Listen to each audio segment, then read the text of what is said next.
ನಮಸ್ಕಾರ. ವಿಶ್ವವಾಣಿ ಟಿವಿ ಸ್ಪೆಷಲಲ್ಲಿ ಮೂಡಿಬರುವಂತಹ ಫಿಟ್ನೆಸ್ ಟೈಮ್ ವಿತ್ ಗೌರಿ ಈ ಕಾರ್ಯಕ್ರಮದಲ್ಲಿ ಬರುವಂಥ ಎಲ್ಲ ಕಾರ್ಯಕ್ರಮಗಳನ್ನು ನೀವು ನೋಡಿ ಮತ್ತು ಇದರಲ್ಲಿ ನಾವು ಹೇಳ್ಕೊಡ್ತಾ ಇರುವಂಥ ಫಿಟ್ನೆಸ್ ಟಿಪ್ಸ್ ಮತ್ತು ಎಕ್ಸಸೈಸಸನ್ನು ಫಾಲೋ ಮಾಡ್ತಾ ಇದ್ದೀರಿ ಅಂತ ಭಾವಿಸ್ತೀನಿ. ಇದರಿಂದ ನಿಮಗೇನಾದರೂ ಪ್ರಯೋಜನ ಆಗಿದ್ದರೆ ಕಮೆಂಟಲ್ಲಿ ನಮಗೂ ಕೂಡ ತಿಳಿಸ್ಬಿಟ್ಟು ಮತ್ತು ಇತರರನ್ನು ಕೂಡ ನಾವು ಪ್ರೋತ್ಸಾಹಿಸೋಣ. ಇವತ್ತಿನ ಎಪಿಸೋಡಲ್ಲಿ ಲೋವರ್ ಬ್ಯಾಕ್ ಸ್ಟ್ರೆಂಥನಿಂಗಿಗೆ ಸಂಬಂಧಪಟ್ಟಿರುವಂತಹ ಎಕ್ಸಸೈಸಸನ್ನು ನಾನು ತಿಳಿಸ್ಕೊಡ್ತೀನಿ. ಎಕ್ಸ್ಟೆನ್ಷನ್, ನಾವು ಯಾವಾಗ ಜಾಯಿಂಟ್ನ ಅದಕ್ಕಿಂತ ಹೆಚ್ಚಿನ ರೇಂಜಲ್ಲಿ ನಾವು ಬಗ್ಗಿಸ್ತೀವಿ ಅದಕ್ಕೆ ಎಕ್ಸ್ಟೆನ್ಷನ್ ಅಂತ ಹೇಳ್ತೀವಿ. ಯಾವಾಗ ನಾವು ಲೋವರ್ ಬ್ಯಾಕ್ ಬಗ್ಗೆ ಮಾತಾಡ್ತೀವಿ, ಲೋವರ್ ಬ್ಯಾಕಲ್ಲಿರುವಂಥ ಮಸಲ್ಸನ್ನ ನಾವು ಯೂಸ್ ಮಾಡಿ ಕೆಳಗಡೆ ಅಥವಾ ಮೇಲ್ಗಡೆ ಇರುವಂಥ ದೇಹದ ಭಾಗವನ್ನು ಎತ್ತಿದಾಗ ಅದಕ್ಕೆ ನಾವು ಎಕ್ಸ್ಟೆನ್ಷನ್ ಅಂತ ಕರಿತೀವಿ. ಬನ್ನಿ, ಇವತ್ತಿನ ಎಪಿಸೋಡಲ್ಲಿ ಸ್ಪೈನ್ ಎಕ್ಸ್ಟೆನ್ಷನ್ ಮತ್ತು ಹಿಪ್ ಎಕ್ಸ್ಟೆನ್ಷನ್ ಬಗ್ಗೆ ಮಾತನಾಡಿಬಿಟ್ಟು ಅದಕ್ಕೆ ಸಂಬಂಧಪಟ್ಟಿರುವಂಥ 1 ಅಥವಾ 2-3 ವೇರಿಯೇಷನ್ಸನ್ನು ತೋರಿಸ್ಕೊಡ್ತೀನಿ.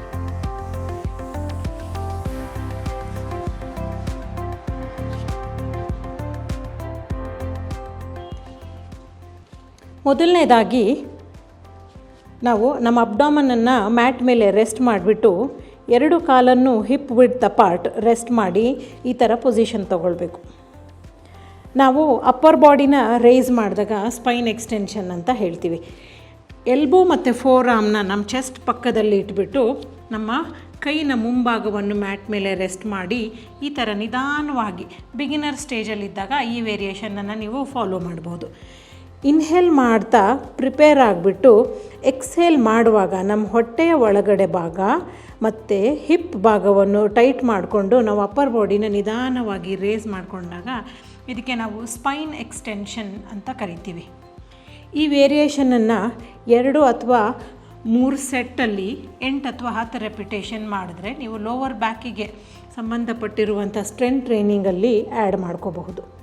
ಲೋವರ್ ಬ್ಯಾಕ್ ಪೇನಿಂದ ಬಳಲ್ತಾ ಇದ್ದರೆ ನೀವು ನಿಮ್ಮ ಫಿಸಿಯೋಥೆರಪಿಸ್ಟ್ ಅಥವಾ ಆರ್ಥೋಪೆಡಿಕ್ ಸರ್ಜನನ್ನು ಕೇಳಿಬಿಟ್ಟು ಈ ಥರ ಎಕ್ಸಸೈಸಸನ್ನು ಕಂಟಿನ್ಯೂ ಮಾಡಿ. ಈ ವೇರಿಯೇಷನ್ ಮಾಡ್ತಾ ಮಾಡ್ತಾ ನಿಮಗೆ ಈಸಿ ಅನ್ನಿಸ್ದಾಗ ನೀವು ಅದಾದ ನಂತರ ನಿಮ್ಮ ಕೈಯನ್ನು ನಿಮ್ಮ ಚೆಸ್ಟ್ ಪಕ್ಕದಲ್ಲಿ ರೆಸ್ಟ್ ಮಾಡಿ ಎಲ್ಬೋಸನ್ನು ಸೀಲಿಂಗ್ ಕಡೆಗೆ ಪಾಯಿಂಟ್ ಮಾಡಿ. ನಿಮ್ಮ ದೃಷ್ಟಿ ಬಂದುಬಿಟ್ಟು ಮ್ಯಾಟಿನ ಕೆಳಗೆ ಅಥವಾ ಮುಂಭಾಗದಲ್ಲಿರಬೇಕು. ಅದೇ ತರಹ ಹೊಟ್ಟೆಯ ಒಳಗಡೆ ಭಾಗವನ್ನು ನಿಧಾನವಾಗಿ ಆ್ಯಕ್ಟಿವೇಶನ್ ಮಾಡಿಕೊಂಡು 2 ಹಿಪ್ಪನ್ನು ಟೈಟ್ ಮಾಡಿ ಲೆಗ್ಗಲ್ಲಿ ಲೆಂತ್ ಕೊಟ್ಟಾದಮೇಲೆ ಎಕ್ಸ್ಹೇಲ್ ಮಾಡ್ತಾ ನಿಧಾನವಾಗಿ ಈ ಥರ ರೇಸ್ ಮಾಡಿ. ನೀವು ಫಸ್ಟ್ ವೇರಿಯೇಷನ್ ಮಾಡಿ ರೂಢಿಯಾದ ನಂತರ ಈ ವೇರಿಯೇಷನನ್ನು ಟ್ರೈ ಮಾಡ್ಬೋದು. ಇದೇ ರೀತಿ ಮಾಡ್ತಾ ಮಾಡ್ತಾ 1-2 ಅಥವಾ 3 ವಾರದ ನಂತರ ನಿಮಗೆ ಈ ವೇರಿಯೇಷನ್ ಕೂಡ ಈಸಿ ಆಗ್ತಾ ಬಂದರೆ ನೀವು ಇದೇ ಮೂಮೆಂಟನ್ನು ಕೈಯನ್ನು ರೆಸ್ಟ್ ಮಾಡ್ದೇ ಈ ಥರ ಇನ್ಹೇಲ್ ಮಾಡ್ಕೊಂಡು ರೆಡಿಯಾಗಿ ಎಕ್ಸೇಲ್ ಮಾಡಿಕೊಂಡು ನಿಧಾನವಾಗಿ ಈ ಥರ exhale inhale exhale inhale exhale inhale 2-3 set 8ರಿಂದ 10 ರೆಪಿಟೇಷನ್ಸ್, ಇಲ್ಲ ಸಾಧ್ಯ ಆದರೆ 12 ರೆಪಿಟೇಷನ್ಸ್. ಈ 3 ವೇರಿಯೇಷನ್ನು ಮಾಡಿ ರೂಢಿಯಾದ ನಂತರ 2 ಕೈಯನ್ನು ಮುಂದುಗಡೆ ಸ್ಟ್ರೆಚ್ ಮಾಡಿಬಿಟ್ಟು ನಿಮ್ಮ ಫೋರ್ ಹೆಡ್ ಮ್ಯಾಟ್ ಮೇಲೆ ರೆಸ್ಟ್ ಮಾಡಿ. ಅದಾದ ನಂತರ ಮತ್ತೆ ನಿಮ್ಮ ದೇಹವನ್ನು ಪ್ರಿಪೇರ್ ಮಾಡಿಕೊಂಡು ಅಬ್ಡಾಮನ್ ಒಳಗಡೆ ಭಾಗ ಮಸಲ್ಸನ್ನು ಆ್ಯಕ್ಟಿವೇಟ್ ಮಾಡಿ, ಗ್ಲೂಟ್ಸನ್ನು ಆ್ಯಕ್ಟಿವೇಟ್ ಮಾಡಿ, ಗ್ಲೂಟ್ಸ್ ಅಂದರೆ ಹಿಪ್ ಮಸಲ್ಸನ್ನು ಆ್ಯಕ್ಟಿವೇಟ್ ಮಾಡಿ ಮತ್ತು ನಿಧಾನವಾಗಿ ಅಪ್ಪರ್ ಬಾಡಿಯನ್ನು ರೇಸ್ ಮಾಡಿ. ಎಕ್ಸ್ಹೇಲ್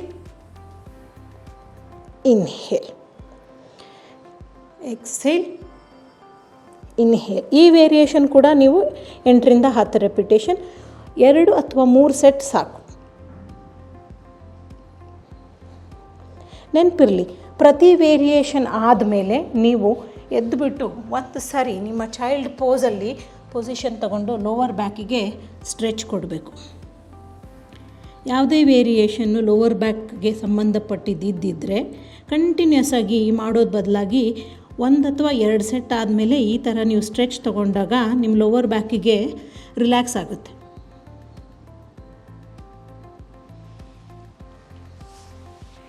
ಇದು ಸ್ಪೈನ್ ಎಕ್ಸ್ಟೆನ್ಷನ್ಗೆ ಸಂಬಂಧಪಟ್ಟಿರುವಂಥ ಎಕ್ಸಸೈಸಸ್. ಮುಂಬರುವ ಎಪಿಸೋಡಲ್ಲಿ ಹಿಪ್ ಎಕ್ಸ್ಟೆನ್ಷನ್ ಅಂದರೆ ಲೋವರ್ ಬ್ಯಾಕಿಗೆ ಸಂಬಂಧಪಟ್ಟಿರುವಂಥ ಹಿಪ್ ಎಕ್ಸ್ಟೆನ್ಷನ್ ಕೂಡ ನಾವು ಮಾಡಿ ಅದರಲ್ಲೊಂದು 2-3 ವೇರಿಯೇಷನ್ಸನ್ನು ತೋರಿಸ್ಕೊಡ್ತೀನಿ. ಈ ಎಕ್ಸ್ಟೆನ್ಷನ್ ಸಂಬಂಧಪಟ್ಟಿರುವಂಥ ಎಕ್ಸಸೈಸಸನ್ನು ನೀವು ಯಾವಾಗ ನಿಮ್ಮ ಕೋರ್ ಎಕ್ಸಸೈಸಸ್ ಮಾಡ್ತೀರಿ, ನಿಮ್ಮ ವೇಟ್ ಟ್ರೈನಿಂಗ್ ಜೊತೆಗೆ ಅಥವಾ ನೀವು ಯಾವುದಾದ್ರು ಎಕ್ಸಸೈಸ್ ಮಾಡುವಾಗ ಕೋರ್ ಟ್ರೈನಿಂಗ್ ಮಾಡ್ತಿರಲ್ಲ, ಅಂಥ ಟೈಮಲ್ಲಿ ನೀವು ಈ ರೀತಿ ಒಂದು ಎಕ್ಸಸೈಸಸನ್ನು ಆ್ಯಡ್ ಮಾಡ್ಕೊಳ್ಳೋದು ಸೂಕ್ತ. ನೆನಪಿರಲಿ, ಪ್ರತಿ ಸಾರಿ ನೀವು ಈ ಥರ ಎಕ್ಸಸೈಸ್ ಮಾಡಿದಾಗ ಒಂದು ಚೈಲ್ಡ್ ಪೋಸ್ ಸ್ಟ್ರೆಚ್ ಖಂಡಿತ ಮಾಡಬೇಕಾಗತ್ತೆ. ಇವತ್ತಿನ ಎಪಿಸೋಡ್ ನಿಮ್ಮೆಲ್ಲರಿಗೂ ಹೆಲ್ಪ್ ಆಯಿತು ಅಂತ ಭಾವಿಸ್ತಾ, ಬೇಕಾಗಿರುವವರಲ್ಲಿ ಈ ಎಪಿಸೋಡ್ಸನ್ನು ಶೇರ್ ಮಾಡಿ, ಲೈಕ್ ಮಾಡಿ. Vishwavani TV special. ನಮಸ್ಕಾರ.